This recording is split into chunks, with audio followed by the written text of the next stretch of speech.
अब हमारे पास यहाँ पे नेक्स्ट क्वेश्चन जो है आपका 6 क्वेश्चन है, जो कह रहा है कि a road is passing through a hilly area with horizontal curve if super elevation provided is 1/10 and coefficient of lateral friction is 0.16. The minimum radius of horizontal curve which the vehicle can negotiate safely at a speed of 40 kmph in meters. तो ये हमसे question पूछा गया है, तो इसका हम solution यहाँ पे देखते हैं।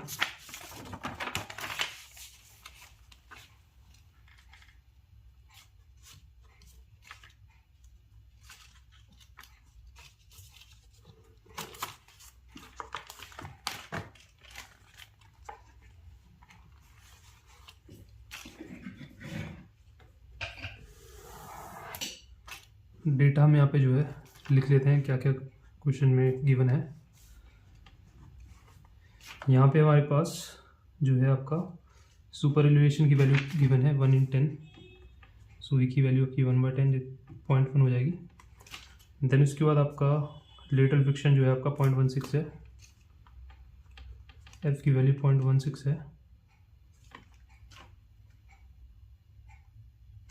डिज़ाइन स्पीड आपकी 40 kmph है। एंड आपसे जो पूछा है minimum radius of horizontal curve, so आपको ये फॉर्मूला पता होगा, e plus f equal to v square by 127r। और यहाँ पे जो आपका मिनिमम रेडियस जो है, मिनिमम रेडियस ऑफ कर्व जो होता है आपका आर मिनिमम जो होता है वो आपका v square by 127 e plus f. यहाँ पे वैल्यूज हम पुट करेंगे तो आपका 40 का स्क्वायर पर 127 इंटू 0.1 प्लस 0.16,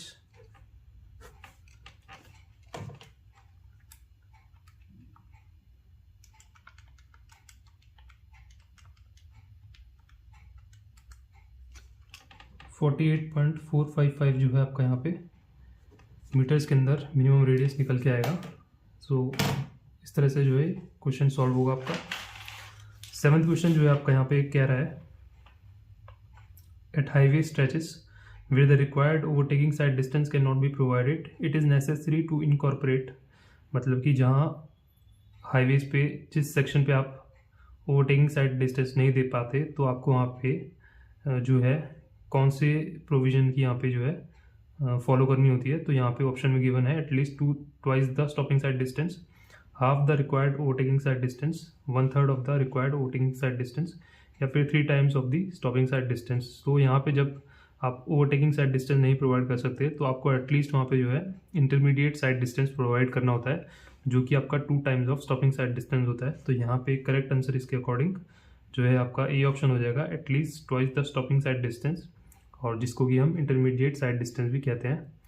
सो नेक्स्ट क्वेश्चन जो है आपका 8th क्वेश्चन यहाँ पे the ideal form of curve for summit curve. So ideal form of जो कर्व होती है समिट कर्व के लिए वो आपकी जो होती है सर्कुलर होती है, बट सर्कुलर ना देते हुए हम जो है यहाँ पे पैराबोला प्रोवाइड करते हैं। बट आइडियल थियोरेटिकल फॉर्म में जो है आपका समिट कर्व के लिए बेस्ट जो होती है आपकी सर्कुलर कर्व ही रहती है, क्योंकि यहाँ पे सर्कुलर कर्व के अंदर जो है थ्रू आउट आपका साइड डिस्टेंस जो है कांस्टेंट रहता है, जैसे कि आप यहाँ देख सकते हैं। समिट कर्व ही है आपकी, समिट कर्व में जो है बेस्ट जो आपको रहता है वो सर्कुलर कर्व ही देना रहता है theoretically, but in actual we provide parabolic curve. So ये जो है थियोरेटिकल क्वेश्चन है, सो इसके अकॉर्डिंग जो करेक्ट आंसर आपका सी हो जाएगा। नेक्स्ट क्वेश्चन है आपका transition curve are provided on the approach to horizontal curve in order to. यहाँ पे ट्रांजिशन कर्व का यूज़ पूछा गया है, तो यहाँ पे ऑप्शन जो है increase the jerk to allowable level. So jerk बढ़ाने के लिए हम देते हैं तो ये बात एकदम गलत है, बल्कि जर्क कम करने के लिए हम यहाँ पे प्रोवाइड करते हैं ट्रांजिशन कर्व। देन उसके बाद आपका minimize the length of horizontal curve, simplify the laying out of construction of the horizontal curve, reduce the jerk to allowable level. So यहाँ पे जो आपका करेक्ट आंसर होना चाहिए वो आपका डी होगा, टू रिड्यूस द जर्क जो हम यहाँ पे प्रोवाइड करते हैं ट्रांजिशन कर्व। और बी ऑप्शन जो है minimize the length of horizontal curve, ऐसा कुछ होता नहीं है, सो इसका करेक्ट आंसर डी होगा। नेक्स्ट क्वेश्चन है आपका ऑन सैग और valley curve the available sight distance is determined on the basis of. So valley curve में जो हम डिज़ाइन करते हैं तो कौन से फैक्टर हम कंसिडर करते हैं, तो यहाँ पे डिज़ाइन स्पीड है, हाइट ऑफ ऑब्स्टेकल है, हाइट ऑफ ड्राइवर आई है, नाइट टाइम ड्राइविंग कंडीशन यहाँ पे है। सो यहाँ पे वैली कर्व में जो है आपका मोस्ट जो रहता है डिफ़िकल्टी लेवल जो रहती है आपकी वो नाइट टाइम के हमें देखने को मिलती है, क्योंकि यहाँ पे जो है आपका नाइट टाइम में क्या होता है आपका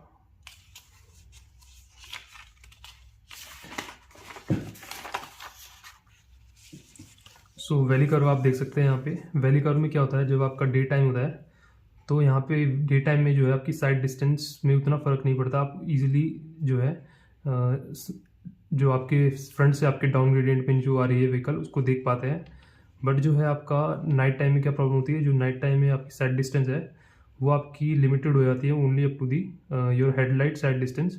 जहाँ तक आपकी हेडलाइट की लाइट जाती है उनका जो है आपका जो रोशनी जाती है हेडलाइट्स की व्हीकल के, वहीं तक जो है आपका साइड डिस्टेंस रहता है। तो इसके कारण जो है नाइट के टाइम में प्रॉब्लम होती है वैली कर्व में। सो यहाँ पे जो डिज़ाइनिंग होती है वो on the basis of night time driving जो आपकी रहती है उसके बेसिस पे होती है। सो इसके अकॉर्डिंग जो है करेक्ट आंसर आपका यहाँ पे नाइट टाइम ड्राइविंग कंडीशन रहेगा। देन उसके बाद आपका है नेक्स्ट क्वेश्चन, यहाँ पे आपसे मैक्सिमम अलाउबल ग्रेड जो है और lower for railways than highways, ये आपसे पूछ रहे हैं क्वेश्चन में। मैक्सिमम अलाउबल ग्रेड जो है वो रेलवेज में कम होते हैं in compare to the highways. So इसका जो रीज़न है वो आपको बताना है, और ऑप्शन जो है आपके construction cost become prohibitive for railways at high grade, trains are longer than vehicles which use the highways, high grade cause discomfort to passengers, steel wheels on steel rails have lower friction coefficient than rubber tyres on pavement. So ये जो है theoretical question है जहाँ पे कि आपसे पूछा गया है रेलवेज और हाईवेज के बीच में जो कंपैरिजन है with regard to your allowable grades. So इसके अकॉर्डिंग आपको आंसर यहाँ पे बताना है। सो इसका करेक्ट आंसर जो है आपका डी ऑप्शन हो जाएगा, क्योंकि यहाँ पे स्टील व्हील्स जो होती है आपकी रेल के अंदर वहाँ पे फ्रिक्शन की वैल्यू कम होती है इन कंपेयर टू टायर्स जो कि आपके रबर के होते हैं इन दी रोड्स। सो होता क्या है, जब आप रेलवेज में अगर आप वहाँ पे ज़्यादा ग्रेडियंट वहाँ पे प्रोवाइड कर देंगे तो जो direction in the movement of the train की डायरेक्शन में जो फ्रिक्शन लगता है लॉन्गिट्यूड डायरेक्शन में, वहाँ पे फ्रिक्शन की वैल्यू कम होती है। अगर वहाँ पे आप ग्रेड ज़्यादा देंगे तो वहाँ पे जो है व्हीकल को स्टॉप करने में जो है प्रॉब्लम बहुत होती है, बिकॉज फ्रिक्शन वहाँ पे इतना होता नहीं है रेलवे के केस में। But in case of our vehicles on the roads we have sufficient friction so that vehicle can be stopped easily. So इसी की वजह से जो है ग्रेडियंट जो है हम यहाँ पे रेलवे में कम रखते हैं, क्योंकि रुकी हुई ट्रेन जो है अगर वहाँ पे ग्रेडियंट आप ज़्यादा देंगे तो वहाँ पे जो लॉन्गिट्यूडनल फ्रिक्शन है वो इतना सफिशेंट नहीं होता ट्रेन को रोकने में। सो इसलिए यहाँ जो है ग्रेडियंट्स की वैल्यू काफ़ी कम रहती है इन कम्पेयर टू हाईवेज या फिर जो हमारे रोड्स वगैरह पे हम देखते हैं। सो ये था आपका थियोरेटिकल क्वेश्चन एक। देन उसके बाद आपका नेक्स्ट क्वेश्चन है sliding consideration for stop vehicles on super elevated horizontal curves provide the following bound on the amount of super elevation. यहाँ पे आपसे पूछा गया है और ये क्वेश्चन ऑप्शन है आपके, जहाँ पे ये आपकी ई की value more than or equal to coefficient of rolling friction, e more than equal to coefficient of side friction.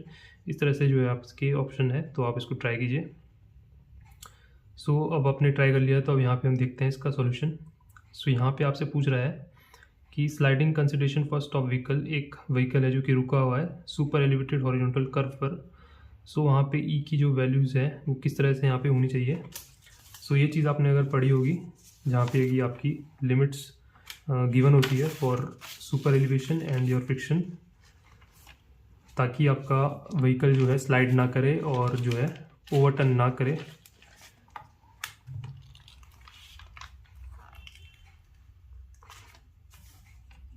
So question number है आपका 12th। सो यहाँ पे जो है आपका ई जो होता है लेस देन b/2h और योर फ्रिक्शन जो होती है आपकी लिटल फ्रिक्शन, उनमें से जो भी आपका जो है मिनिमम रहता है। और इसको अगर हम डिस्कस करना चाहें तो जो आपका सपोज कीजिए आपकी व्हीकल है,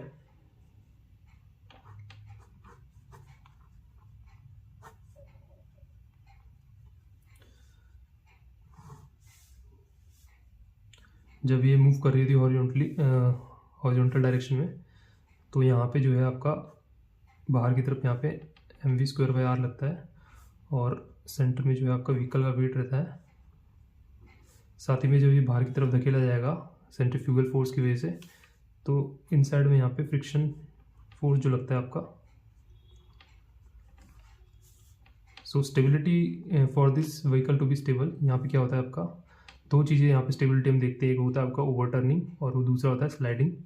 सो आप जैसे देख सकते हैं जब व्हीकल ऐसे मूव कर रहा हो हॉरिजॉन्टल डायरेक्शन में, तो यहाँ पे बाहर की तरफ सेंट्रीफ्यूगल और इनसाइड की तरफ आपका फ्रिक्शन लगता है। तो ये स्टेबिलिटी तब तक मेंटेन रहेगी जब तक आपकी जो है फ्रिक्शन की वैल्यू जो है वो ज़्यादा रहेगी mv²/r से। बट जैसे ही mv²/r फ्रिक्शन से ज़्यादा हो जाएगा तो यहाँ पे जो आपका व्हीकल है वो बाहर की तरफ धकेला जाएगा। सो यहाँ पे स्लाइडिंग हो जाएगी आउटवर्ड डायरेक्शन में। सो ये जो है पहला केस रहता है स्टेबिलिटी का। दूसरा रहता है कि जो आपकी mv²/r है वो आपके व्हीकल को ओवरटर्न करने की कोशिश करती है आउटसाइड डायरेक्शन में। आप देख सकते हैं यहाँ पे mv²/r फोर्स इंटू ये कुछ आपकी हाइट होगी। सो जो है आपका ओवरटर्निंग मोमेंट एक आपको मिलता है क्लॉकवाइज डायरेक्शन में, और इसको अपोज करने वाला जो है आपका वेट रहता है जो कि आपका एंटी क्लॉकवाइज में एक्ट करता है टू बैलेंस इट।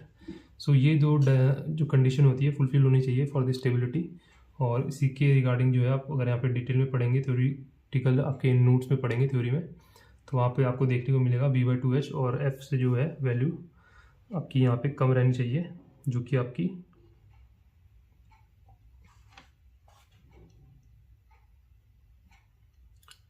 अब यहाँ पे आप देख सकते हैं ऑप्शंस के अकॉर्डिंग आंसर यहाँ पे आप सिलेक्ट कर सकते हैं। सो अगर हम इसको और थोड़ा सॉल्व करना चाहें तो यहाँ आप देख सकते हैं फॉर नो स्लाइडिंग ना हो उस केस में क्या है, जो आपका फ्रिक्शन जो है फ्रिक्शन फोर्स जो कि इनसाइड लग रही है वो मोर देन होनी चाहिए आपकी आउटवर्ड एक्टिंग फोर्स जो कि mv²/r है। सो फ्रिक्शन जो है आपका म्यू इंटू n1 और एफ आपका कोफिशिएंट ऑफ फ्रिक्शन है, नॉर्मल आपका वेट के बराबर हो जाएगा जो कि आपकी m इंटू जी होता है इज मोर देन mv²/r। यहाँ से आपका जो है फ्रिक्शन की वैल्यू जो है v²/gr से ज़्यादा आनी चाहिए, और v²/gr जो है इसको हम इम्पैक्ट फैक्टर भी बोलते हैं जो कि pc/w से डिनोट कर सकते हैं, जहाँ पे pc आपका v²/r होता है और वेट आपका mg होता है, तो ये v²/gr हो जाती है। तो इसी को हम इम्पैक्ट फैक्टर बोलते हैं। सो इम्पैक्ट फैक्टर जो है आपका लेस देन फ्रिक्शन होना चाहिए, फ्रिक्शन कोफिशिएंट। सो ये एक कंडीशन है फॉर नो स्लाइडिंग। उसी तरह से जो है आपका ओवरटर्निंग की बात करें, फॉर नो ओवरटर्निंग, यहाँ पे जो है इसके लिए आपकी रेजिस्टिंग मोमेंट जो है ओवरटर्निंग मोमेंट से ज़्यादा होना चाहिए, और रेजिस्टिंग मोमेंट जो है आपका mv²/r इंटू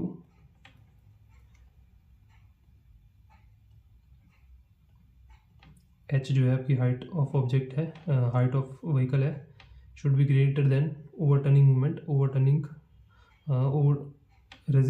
ये आपका जो है ओवरटर्निंग मोमेंट जो होगा वो आपका mv²/r, ये आपका ओवरटर्निंग मोमेंट होगा। और रेजिस्टिंग जो है आपका यहाँ पे साइन यहाँ पे मैं चेंज कर देता हूँ।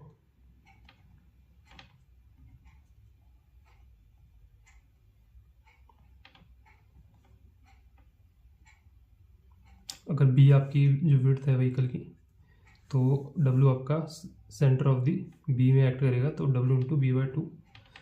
सो यहाँ पे जो है आपका w को आप m इंटू जी लिख सकते हैं, तो ये आपका m इंटू जी इंटू b/2 हो जाएगा।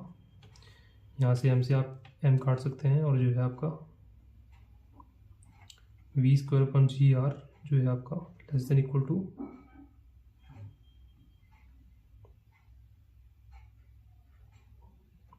v/2h हो जाएगा। सो यहाँ पे जो निकल के आएगी कंडीशन, वो इम्पैक्ट फैक्टर जो है आपका लेस देन v/2h होगा। सो ये सेकंड कंडीशन आपकी हो जाएगी फॉर नो ओवरटर्निंग। सो जो यहाँ पे मैंने ई लिखा है, एक्चुअली यहाँ पे ई नहीं होगा, यहाँ पे इम्पैक्ट फैक्टर होगा। इम्पैक्ट फैक्टर की वैल्यू जो है आपकी लेस देन P/2H और फ्रिक्शन से कम होनी चाहिए। सो ये कंडीशन जो है आपको ध्यान में रखनी है।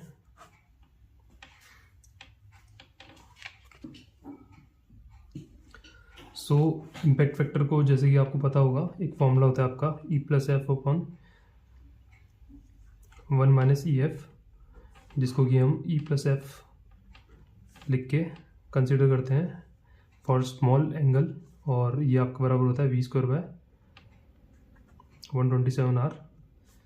सो यही आपका जो है इम्पैक्ट फैक्टर होता है V²/127R। तो अगर हम यहाँ पे लिखें E+F इक्वल टू जो आपका E+F है वो लेस देन होना चाहिए इम्पैक्ट फैक्टर, जो कि E+F ही जो है आपका इम्पैक्ट फैक्टर है। सो इम्पैक्ट फैक्टर जो है आपका लेस देन P/2H, और मैक्सिमम फ्रिक्शन कोफिशिएंट जो है उसकी वैल्यू से जो भी कम हो उनमें से मिनिमम होगा। तो जैसा आपने यहाँ पे पढ़ा था इम्पैक्ट फैक्टर, वही हमने यहाँ पे impact factor equal to this है, तो यहाँ पे रिप्लेस कर दिया है। अब क्वेश्चन के अकॉर्डिंग जो है व्हीकल आपका यहाँ पे देख सकते हैं आप, स्टॉप्ड व्हीकल है, sliding consideration for stopped vehicle. So stopped vehicle है तो वहाँ पे लिटल फ्रिक्शन जो है एक्ट नहीं करेगा। सो एफ़ की वैल्यू यहाँ से आपकी 0 हो जाएगी। सो E is less than B/2H और एफ़ जो भी मिनिमम हो। और यहाँ पे जो है आपसे क्वेश्चन में पूछा है तो रोलिंग फ्रिक्शन, साइड फ्रिक्शन को ही कंसिडर करते हुए यहाँ पे ऑप्शन बनाए गए हैं।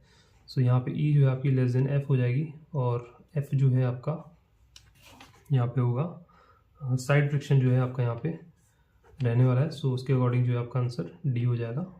सो इस तरह से जो है पूरा मैंने डिटेल में आपको बताया है किस तरह से इसको अप्रोच करना है। सो आई होप आपको समझ में आया होगा। कुछ लोग जो है यहाँ पे कंफ्यूज भी हो रहे होंगे कि E+F लेस देन F, तो ये F और ये F कट नहीं जाएगा क्या। सो यहाँ पे जो मैं आपको बताना चाहूँगा, ये जो है आपकी साइड फ्रिक्शन की वैल्यू है, जो ये F है, ये मैक्सिमम वैल्यू है आपकी।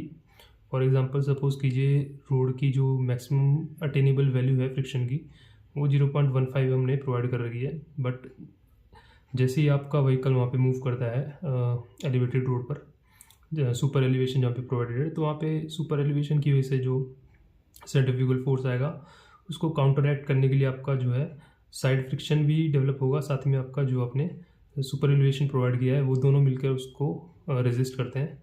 बट यहाँ पे जो है जो आपकी फ्रिक्शन है जो डेवलप हो रही है वो मैक्सिमम नहीं होगी, वो कुछ जो है मैक्सिमम वैल्यू से कम होगी, क्योंकि डिज़ाइनिंग में जैसे हमने यहाँ पे क्वेश्चन किया था, यहाँ पे हमने जो क्वेश्चन किया था, यहाँ पे हमने डिज़ाइनिंग में क्या किया था, हमने 75% स्पीड को कंसिडर किया था। हमने स्पीड को वैल्यू जो है थोड़ी कम कंसिडर करी थी, साथ में जो है अज्यूम किया था कि शुरू में जो है फ्रिक्शन आपका पूरा डेवलप नहीं हुआ है, F0 माना था। सो हमने टोटल जो है पूरा जो फोर्स आ रहा था mv²/r वो हमने E को प्रोवाइड किया और देखा कि ये 7% से ज़्यादा आ रहा है। देन उसके बाद हमने यहाँ पे जो है चीज़ें रिवाइज करी। सो जब भी आपका व्हीकल मूव करता है एलिवेटेड सुपर एलिवेटेड रोड पर, वहाँ पे आपकी जो है बाहर की तरफ एक mv²/r का फोर्स जनरेट होता है, उसको काउंटरएक्ट करने के लिए आप जो है सुपर एलिवेशन प्रोवाइड करते हैं, साथ ही में आप फ्रिक्शन की भी मदद लेते हैं। और फ्रिक्शन जो है आपने जो रोड में प्रोवाइड कर रखी है वो मैक्सिमम वैल्यू की कुछ होती है, बट आप पूरा रिलायबल नहीं होते उस रोड की फ्रिक्शन पे, आप जो है सुपर एलिवेशन का भी यूज़ करते हैं, तो जो आपकी डेवलप होती है फ्रिक्शन वो मैक्सिमम वैल्यू से कम होती है। सो वही चीज़ यहाँ पे जो है मैंने यहाँ पे बताई है। तो ये आपकी मैक्सिमम वैल्यू है, बट आपका व्हीकल जो कि रुका हुआ था तो वहाँ पे साइड फ्रिक्शन हेल्प ही नहीं करेगा, पिक्चर में आएगा ही नहीं, तो इसकी वजह से F0 किया है और यहाँ पे E कंसिडर हुआ है। देन उसके बाद जो है यहाँ पे इसको इस तरह से सॉल्व किया है। सो इसके अकॉर्डिंग जो यहाँ पे डी आंसर हम मार्क करेंगे। सो आई होप आपको समझ में आया होगा। चलते हैं नेक्स्ट क्वेश्चन पे। सो 13th क्वेश्चन में आप देख सकते हैं यहाँ पे आपसे कोडल वैल्यूज पूछी है, value of the camber for cement concrete roads in areas of heavy rainfall. So ये वैल्यू जो है आपको डायरेक्टली यूज़ करनी पड़ सकती है, ये आपको याद रहनी चाहिए।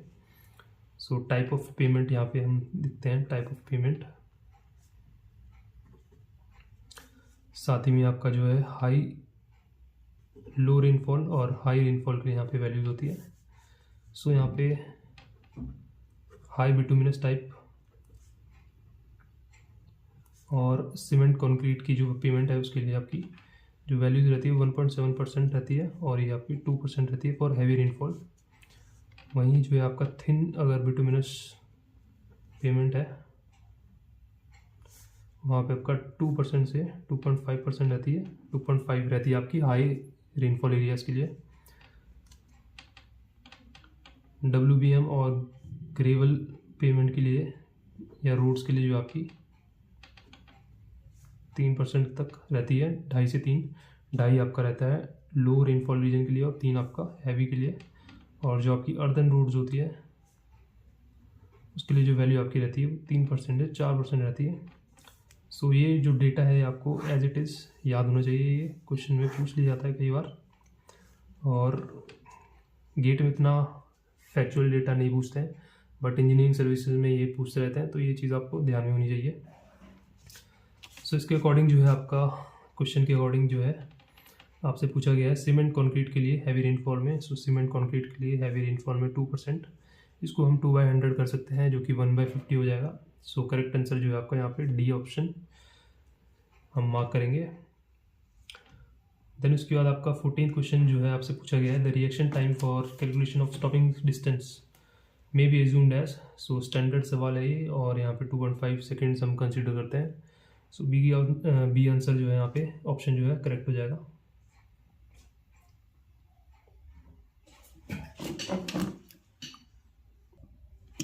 सो नेक्स्ट क्वेश्चन जो है मैं चाहता हूँ कि आप लोग इसे खुद से ट्राई करें और इसका आंसर जो है कमेंट बॉक्स में मेंशन कीजिए कि आपका आंसर आ रहा है।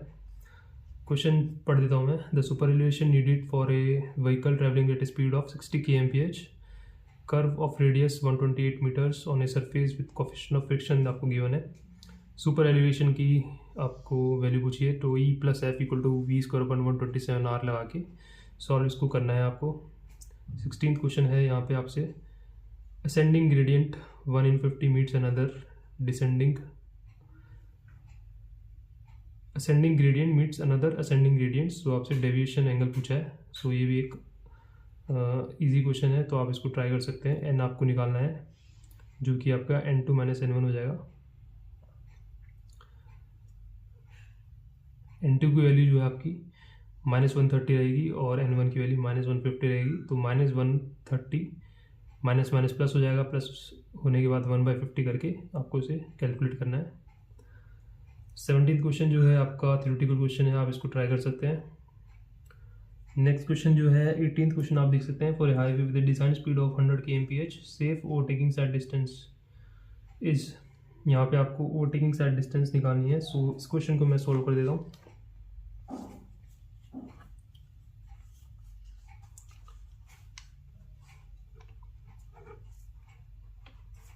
डिज़ाइन स्पीड आपको 100 kmph की गिवन है। एक्सेलरेशन की वैल्यू जो है आपकी 0.53 मीटर पर सेकेंड स्क्वायर आपको गिवन है। ओवरटेकिंग साइड डिस्टेंस आपको निकालना है जो कि आपका D1 + D2 + D3 होता है। सो यहाँ पे क्वेश्चन में और डाटा जो है गिवन नहीं है, तो कुछ चीज़ें हमें अज्यूम करनी पड़ेगी। सो यहाँ पे क्या हो रहा है, आपका डिज़ाइन स्पीड के साथ आपका व्हीकल जो है ट्रेवल कर रहा है 100 की स्पीड से। साथ ही में आपका एक स्लो मूविंग व्हीकल होगा जो कि आपका मूव कर रहा होगा, जिसकी स्पीड गिवन नहीं है, तो हम यहाँ पे क्वेश्चन में एज्यूम करेंगे। तो यहाँ पे क्या होगा, फास्ट मूविंग व्हीकल आता है और जो है अपनी गाड़ी को स्लो मूविंग व्हीकल के पीछे लगाता है और स्पीड जो है सेम इसी के बराबर मेंटेन करता है और एक स्पेस हेडवे में कहते हैं उसे मेंटेन करके रखता है। देन वो नेक्स्ट क्या है आपका ओवरटेक करता है। ओवरटेक करने के बाद फिर से जो है स्लो मूविंग व्हीकल के आगे गाड़ी लगाता है। सो इस तरह से प्रोसेस रहती है। और सपोज़ कीजिए आपका ये स्लो मूविंग व्हीकल यहाँ पे पहुँच गया, तो ये जो व्हीकल है आपका ये ओवरटेक करके यहाँ आपकी गाड़ी लगाता है, सेम स्पेस हेडवे मेंटेन करता है। सो इस तरह से रहता है। और साथ ही में अगर 2 लेन रोड है तो अपोजिट डायरेक्शन में भी डिज़ाइन स्पीड से व्हीकल आ रहा होता है। सो इस तरह से जो आपने थ्योरी की क्लासेस में पढ़ा होगा या नोट्स में पढ़ा होगा, तो D1 + D2 रहता है। D1 आपका जो है रिएक्शन टाइम में चला गया वो डिस्टेंस रहता है जो कि design vehicle slow moving vehicle की स्पीड के बराबर आके ट्रैवल करता है in the time of reaction time. So यहाँ पे रिएक्शन टाइम हम 2 सेकेंड्स का मानते हैं। सो ये जो है आपका v/t/r होता है। वेलोसिटी जो है हम यहाँ पे कंसिडर करेंगे स्लो मूविंग व्हीकल की, जो है आपकी 16 km/h लेस कंसिडर होती है। तो 100 आपकी फास्ट मूविंग है, तो डिज़ाइन स्पीड से 16 कम हम यहाँ पे मानते हैं। तो 5/18 इसको मीटर पर सेकंड में करेंगे और रिएक्शन टाइम जो है हम 2 सेकंड यहाँ पे मानते हैं। तो इसे कैलकुलेट करेंगे तो ये 46.67 मीटर्स आपका ये d1 आ रहा है। d2 जो है आपका 2s प्लस b रहता है और s की वैल्यू जो है आपकी 0.2 v प्लस l रहती है और यहाँ पे जो है v km/h में रहता है और v जो है आपकी स्लो मूविंग व्हीकल की स्पीड होती है। तो यहाँ पे 0.2 into 100 minus 16 is your 84 plus 6 metre, ये स्टैंडर्ड लेंथ रहते हैं हम एक्चुअली। सो इसको हम कैलकुलेट करेंगे तो ये आपका 0.2 वी प्लस एल जो है 22.8, यहाँ पे एस की वैल्यू निकल के आई है।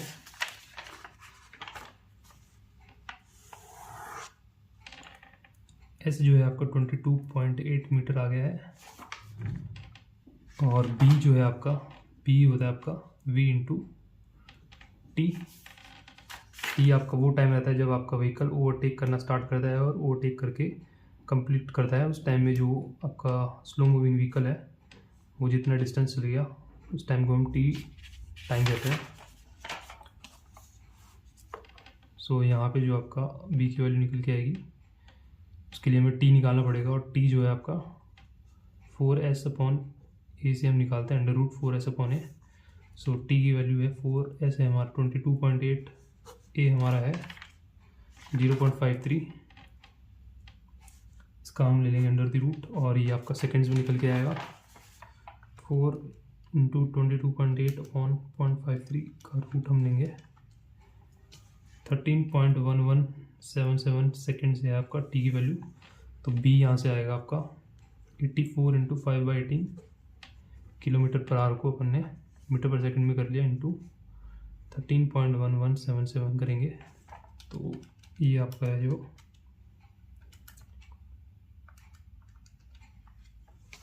306.079 मीटर्स आपकी बी आ गई।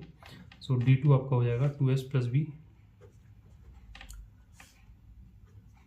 एस की वैल्यू 22.8 है और बी आपका 306.079। तो d2 की वैल्यू आपकी यहाँ से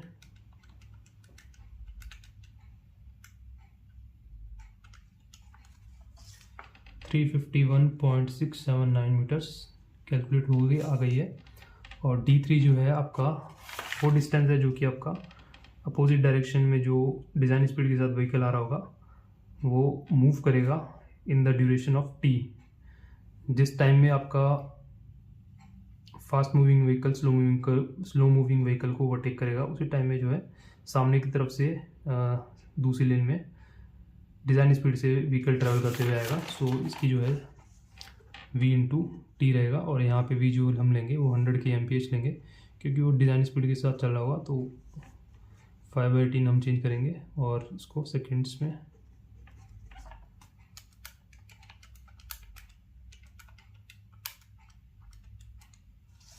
364.38 यहाँ पे d3 आएगा। तो वो टेकिंग साइड डिस्टेंस जो है आपका total d1 plus d2 plus d3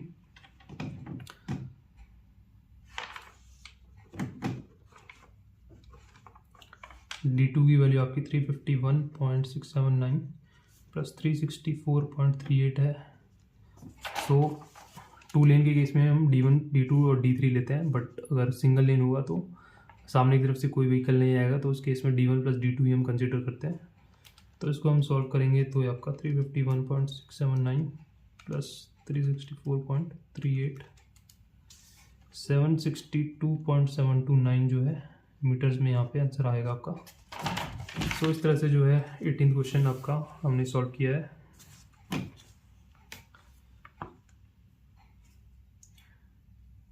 जिसको राउंड ऑफ करके हम जो है 763 यहाँ पे मार्क करेंगे, बट यहाँ पे आंसर जो है रॉन्ग है। तो उसके अकॉर्डिंग आपको जो है यहाँ पे थोड़ा करेक्शन करना पड़ेगा। सो नेक्स्ट क्वेश्चन जो हम देख रहे हैं आप यहाँ पे, नेक्स्ट क्वेश्चन आपका 19th क्वेश्चन है। यहाँ पे आप देख पा रहे होंगे इसे। क्वेश्चन क्या कह रहा है कि a parabolic curve is used to connect a 4% up gradient with a 2% down gradient as shown in the figure. Highest point of the summit curve is at a distance of from the first tangent point. यहाँ पे आपसे up gradient meet कर रहा है एक down gradient को, और आपसे पूछा गया है कि जो आपका हाईएस्ट पॉइंट है समिट कर्व का, हाईएस्ट पॉइंट जो होगा आपका समिट कर्व का, वो वहाँ पे जो है आपकी स्लोप जो है 0 रहेगी, और उसकी डिस्टेंस आपसे पूछी है from the first tangent point, मतलब कि आपकी जो यहाँ से जो आपका वर्टिकल पॉइंट ऑफ कर्वेचर है वहाँ से आपकी डिस्टेंस पूछी है। ये जो है आपका इंटरसेक्शन, इसको वर्टिकल पॉइंट ऑफ इंटरसेक्शन बोलते हैं, और इसको जो है वर्टिकल पॉइंट ऑफ टेंजेंसी बोलते हैं। सो ये हमें कैलकुलेट करना है। सो यहाँ पे मैं जो है इसे ड्रॉ कर देता हूँ।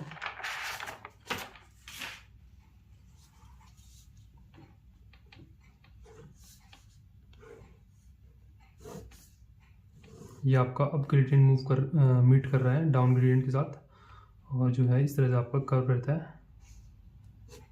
ये आपका वर्टिकल पॉइंट ऑफ इंटरसेक्शन है, ये आपका वर्टिकल पॉइंट ऑफ टेंजेंट, ये आपका वर्टिकल पॉइंट ऑफ कर्वेचर है। यहाँ से आपको जो है हाईएस्ट पॉइंट की डिस्टेंस जो है वो पता करनी है। सो जैसा आप देख सकते हैं यहाँ पे आपके +4% है और यहाँ पे -2% है, तो अनइक्वल ये जो कर्व है आपका। सो इस केस में जो है वर्टिकल पॉइंट ऑफ इंटरसेक्शन जो है वो कोइंसाइड नहीं करता है हाईएस्ट पॉइंट के साथ। हाईएस्ट पॉइंट आपका वो पॉइंट है जहाँ पे आपका जो स्लोप है कर्व का वो 0 होता है। सो ये जो डिस्टेंस है हमें कैलकुलेट करनी है, ये वाली डिस्टेंस। सो इसका फॉर्मूला आप डायरेक्टली याद रख सकते हैं, बट मैं सजेस्ट नहीं करूँगा कि आप याद रखें। इसको आप डिराइव कर सकते हैं, लाइक ये पैराबोलिक इक्वेशन है y = ax² upon y = ax² plus bx plus c, और यहाँ पे जो स्टैंडर्ड इक्वेशन है ये -n/2ls into x² plus n1 × x, c आपका 0 होता है। तो ये चीज़ तो आपको ध्यान में रखनी होगी।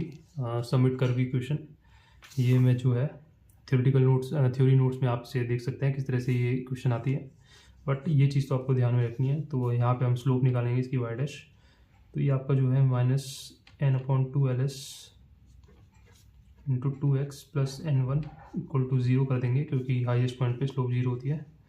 वहाँ से अगर आप x1 को सॉल्व करेंगे, x को सॉल्व करेंगे तो x जो है आपका निकल के आएगा n1ls/n। सो ये जो है डायरेक्टली आप फॉर्मूला अगर आपको याद है तो कैलकुलेट कर सकते हैं। सो x1 है आपका 0.04, n1 की value. Length of summit curve जो है आपको 150 गिवन है, देख सकते हैं आप यहाँ पे 150 गिवन है। n की वैल्यू जो है आपकी -0.02 n2 - n1, तो ये जो है आपका 0.04 हो आपका। मॉड में हम इसे लेते हैं।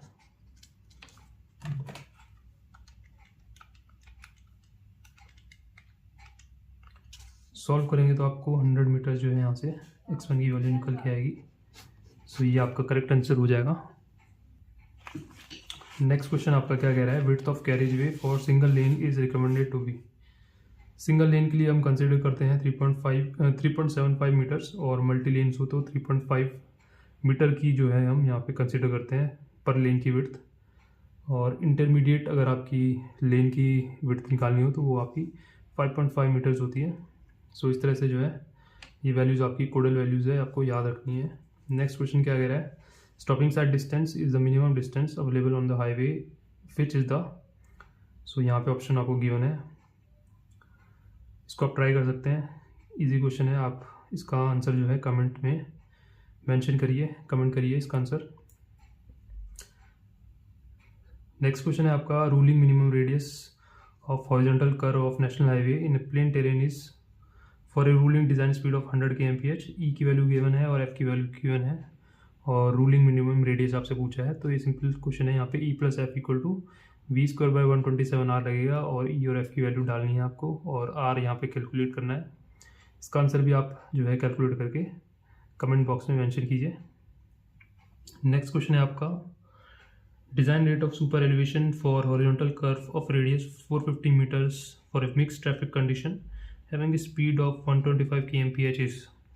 सो ये उसी तरह का क्वेश्चन है जो अभी हमने डिज़ाइन में किया था, जहाँ पे हमें ई की वैल्यू निकाली थी, फ्रिक्शन को 0 माना था और डिज़ाइन स्पीड को 75% कंसिडर किया था। सो डिज़ाइन का ही क्वेश्चन है। यहाँ पे मिक्स ट्रैफिक कंडीशन जब आपको गिवन होती है तो उस केस में हम वैसा अप्रोच यहाँ पे कंसिडर करते हैं। तो यहाँ पे हम इसको सॉल्व करने की कोशिश करते हैं।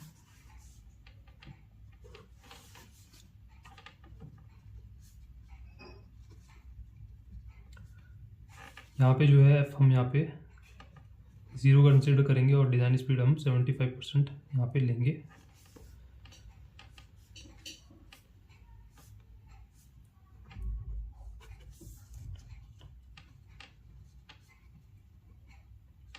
डिज़ाइन स्पीड जो है आपकी कितनी की बने यहाँ पे 125।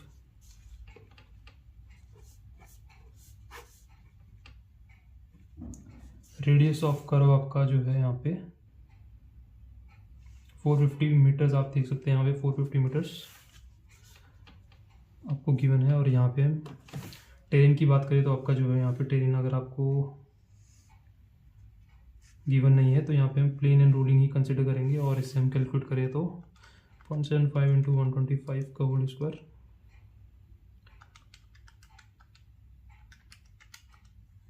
ई की वैल्यू आपकी 0.1537 आ रही है जो कि 15.3% है, जो कि ज़्यादा नहीं होनी चाहिए 0.07 से। सो ई हम यहाँ पे अडॉप्ट करेंगे 0.07। देन उसके बाद हम चेक करेंगे फ्रिक्शन को। So e plus f equal to v²/127r, e की वैल्यू 0.07, एफ हम यहाँ पे निकालेंगे। वेलोसिटी आपकी 125 की है, v²/127r जो है आपका 450 है। सो यहाँ पे हम फ्रिक्शन निकालेंगे। एफ की वैल्यू आपकी जो आ रही है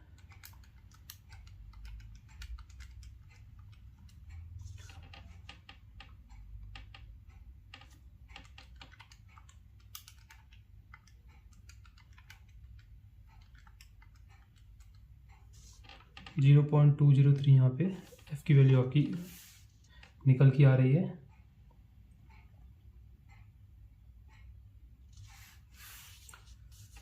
जो कि ज़्यादा नहीं होनी चाहिए 0.15 से। सो यहाँ पे इस केस में हम क्या करेंगे, या तो हम जो है स्पीड को फिर हम चेंज करेंगे या फिर जो रेडियस है उसको चेंज करेंगे। बट यहाँ पे क्वेश्चन में जो है आपका सुपर एलिवेशन ही आपसे पूछा गया है, स्पीड और रेडियस के चेंज करने के लिए यहाँ पे कुछ ऐसा गिवन नहीं है। तो यहाँ पे जो है हम ई की वैल्यू 0.154 ही कंसिडर कर लेंगे, क्योंकि ये डिज़ाइन वाला क्वेश्चन यहाँ पे नहीं है। यहाँ पे सिंपली आपको जो है 0.154 कंसिडर नहीं करेंगे, सॉरी, यहाँ पे हम 0.07 ही कंसिडर करेंगे। क्योंकि अगर हम 0.07 से ज़्यादा देते अगर 0.153, तो इस केस में क्या होगा, सुपर एलिवेशन लिमिट जो आपकी होती है प्लेन और रोलिंग के लिए 7%, उससे अगर हम ज़्यादा देंगे, क्योंकि क्वेश्चन में मिक्स ट्रैफिक कंडीशन का है, मतलब यहाँ पे फास्ट मूविंग व्हीकल और स्लो मूविंग व्हीकल दोनों ट्रैवल करेंगे। तो अगर ज़्यादा आप वैल्यू प्रोवाइड करते हैं तो स्लो मूविंग व्हीकल का टोपल होने के जो है पलटने के यहाँ पे चांस रहते हैं। सो इस वजह से हम यहाँ पे 7% पे ही जो है आपका आंसर लिमिट करेंगे। सो इसका करेक्ट आंसर आपका 7% रहेगा। सी ऑप्शन आपका यहाँ पे करेक्ट रहेगा। सो ऑप्शन के अकॉर्डिंग आपका 0.07 रहेगा। बट जैसा कि आपने देखा, आपने चेक किया है फ्रिक्शन को, फ्रिक्शन की वैल्यू आपकी ज़्यादा निकल के आ रही है। फ्रिक्शन जो है आपको ज़्यादा प्रोवाइड करना पड़ेगा, बट लिमिट जो है 0.15 की है। सो उसके अकॉर्डिंग जो हमें यहाँ पे डिज़ाइन में चेंज करने पड़ते हैं। लाइक या तो आप जो स्पीड है उसको रिड्यूस करो, यहाँ पे आपकी एफ़ की वैल्यू 0.15 और 0.07 डाल के यहाँ पे आपको रेडियस या तो चेंज करना पड़ेगा। अगर आप स्पीड वही रखते हैं तो रेडियस जो है आपको यहाँ पे चेंज करना पड़ेगा, और अगर आप रेडियस चेंज नहीं करते हैं तो आपको जो स्पीड है उसको रिड्यूस करवाना पड़ेगा, ताकि जो है आपका डिज़ाइन प्रॉपर हो सके। सो आई होप आपको जो है अप्रोच कुछ समझ में आई होगी। नेक्स्ट क्वेश्चन जो है काफ़ी इजी क्वेश्चन है। That is design value of little friction in the highways is. So इसका आंसर इजी है बेटा, डी ऑप्शन हो जाएगा आपका। लेटरल फ्रिक्शन आपकी 0.15 रहती है और लॉन्गिट्यूडनल 0.35 रहती है।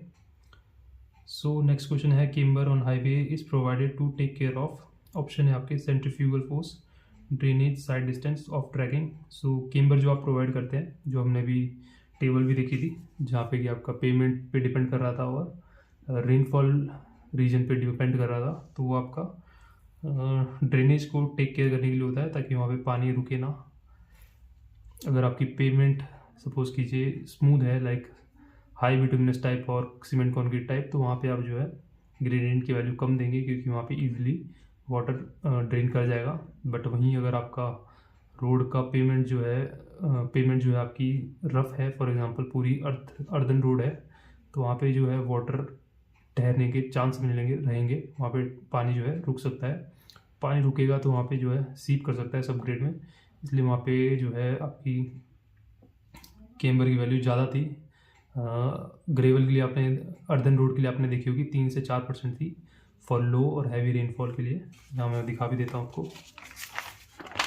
सो ये जो है इस पर भी डिपेंड करता है टाइप ऑफ पेमेंट पे भी, कि आपको कौन सी वैल्यू यहाँ पे आपको कंसिडर करनी है। देख सकते हैं हाई बिटुमिनस सीमेंट कॉन्क्रीट में 1.7 और 2% जो है हमने यहाँ पे कंसिडर करी है, और अर्दन रोड के लिए 3 से 4% करी है, क्योंकि ये जो है सरफेस ऑफ रोड जो है रफ रहता है, तो हम नहीं चाहते हमारा जो रेनफॉल वाटर है वो ज़्यादा देर तक रहे, तो इसलिए हम यहाँ पे ज़्यादा ग्रेडियंट प्रोवाइड करते हैं।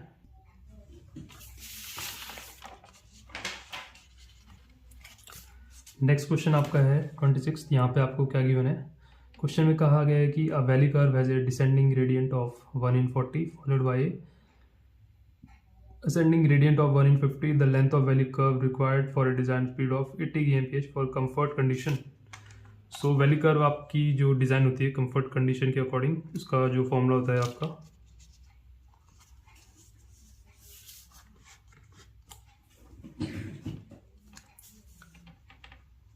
वो आपका होता है length of valley curve equal to 2 into NV³/c का रूट, और c की वैल्यू हम यहाँ पे 0.6 कंसिडर करते हैं।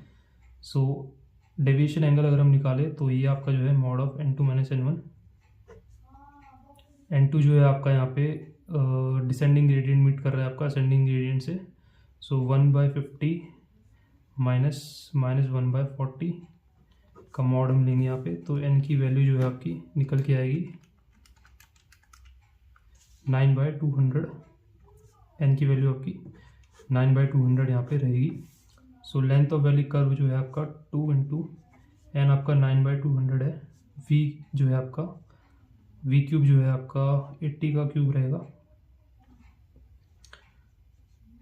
इसको हम मीटर पर सेकंड में चेंज करेंगे तो ये आपका c यहाँ पे 0.6 रहेगा, इसका रूट हम यहाँ पे लेंगे, तो ये आपको सॉल्व करने पर 80 इंटू 5/18 का होल क्यूब टू 9/200 अपॉन 0.6 की पावर 0.2 इंटू 2 करेंगे तो 57.37 मीटर्स ये आपका आएगा। तो राउंड ऑफ करके 58 मीटर्स जो है आपका लेंथ ऑफ वैली कर्व रहेगा। सो इसके अकॉर्डिंग जो है आपका करेक्ट आंसर सी आंसर आपका यहाँ पे, सी ऑप्शन जो है आपका यहाँ पे करेक्ट आंसर रहेगा।